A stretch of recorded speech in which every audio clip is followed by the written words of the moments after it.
അല്ലെങ്കിൽ ശ്യാം തൃക്കുന്നപ്പുഴ, ഒന്നാം അമരത്ത് സൈജോപ്പൻ ഐസക്. ആരാ അമരക്കാർ? ആരൊക്കെയാ അവർ? പഞ്ചപാണ്ഡവന്മാരല്ലേ? സൈജോപ്പനും കണ്ണനും കുട്ടവും അങ്ങനെ സുബീഷും രാഗീഷും നയിക്കുന്ന ആ അമരമുണ്ടല്ലോ, അവരങ്ങനെ ചക്രം പോലെ കറക്കുന്ന അമരമുണ്ടല്ലോ. സോനുവിന്റെ താളമുണ്ട്, വക്കത്തൻ തേവർകാടിന്റെ താളമുണ്ട്. ഇനി ചിറമുറിയിലേക്ക് ഇറങ്ങുമ്പോൾ ആ ട്രംപറ്റ് ഒന്ന് പെരുക്കും. ഒപ്പത്തിനൊപ്പം 4 ചുണ്ടരുകൾ. ഒന്നാം ട്രാക്കിലോ രണ്ടാം ട്രാക്കിലോ മൂന്നിലോ നാലിലോ ഏത് വള്ളമാണ് മുമ്പിലെന്ന് പറയാൻ കഴിയാത്ത വിധം. മനോജ് പത്തുതങ്ങിലാണോ? വക്കത്തൻ തേവർകാടാണോ? ജിതിൻ തായങ്കരിയാണോ? ജോഷി കാവാലമാണോ? ഇല്ല, കയറി വരുന്നുണ്ട് ഒരേപോലെ. ഇതൊരു ഫോട്ടോ ഫിനിഷിലോ ഇതൊരു മൈക്രോ സെക്കൻഡിന്റെ കണികകൾ മുറിച്ചോ? എത്ര കാലം നമ്മൾ കണ്ടിട്ടുണ്ട് ഇത്തരത്തിലുള്ള വള്ളംകളി. അതിനേക്കാളൊക്കെ ആവേശമുള്ള വള്ളംകളിയാണല്ലോ ഇത് കൈനകരിയിലേക്ക് പോകുമോ? പള്ളാത്തുരുത്തിയിലേക്ക് പോകുമോ? അതോ മറ്റെവിടെയെങ്കിലേക്ക് പോകാൻ കഴിയുമോ? ആരോമ പുത്തൻതടയിൽ പച്ചത്തടയിൽ ചരിത്രം കുറിക്കാൻ കഴിയുമോ?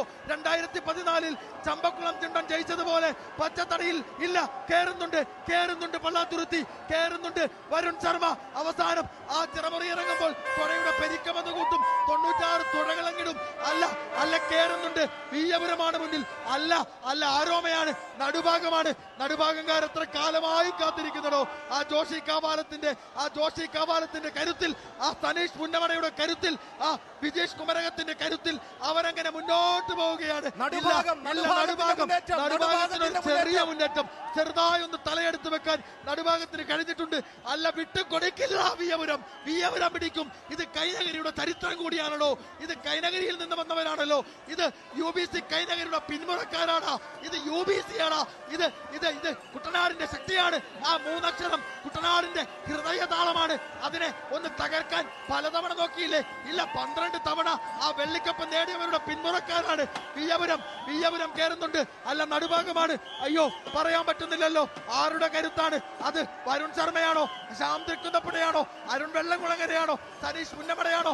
ഇല്ല, പറയാൻ പറ്റാത്ത തരത്തിലേക്ക് ഇതാ ചെറുമുറയിറങ്ങി വള്ളംകളിയുടെ ഗതി നിയന്ത്രിക്കുന്ന അവസാന ലാപ്പിലേക്ക് പോവുകയാണ്.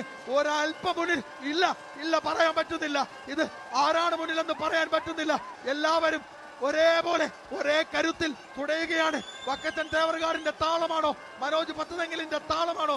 ജോഷി കാവാലത്തിന്റെ ട്രംപറ്റ് താളമാണോ? അതോ ഏറ്റവും ഇളമുറക്കാരൻ ജിതിൻ തായങ്കരിയാണോ? ഇത് ചരിത്രമാകും.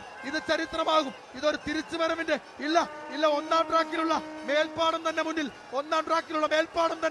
പള്ളാത്തുരുത്തി ബോട്ട് ക്ലബിന്റെ മേൽപ്പാടം മുന്നിൽ. അവർക്ക് നഷ്ടപ്പെട്ടത് അവർ തിരിച്ചു പിടിക്കുകയാണോ? അല്ല, വിയപുരം കയറുന്നുണ്ട്. ജഡ്ജസിന്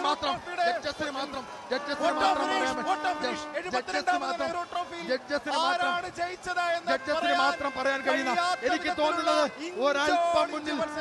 ഒരൽപ്പം മുന്നിൽ ആരോമയാണോ തലവെച്ചൊന്നൊരു സംശയമാണ്. അത് ഒരിക്കൽ കൂടി അതിന്റെ ഒരു സ്ലോ മോഷൻ ദൃശ്യങ്ങൾ ഒന്ന് കണ്ടാൽ നമുക്കത് കൃത്യമാകും.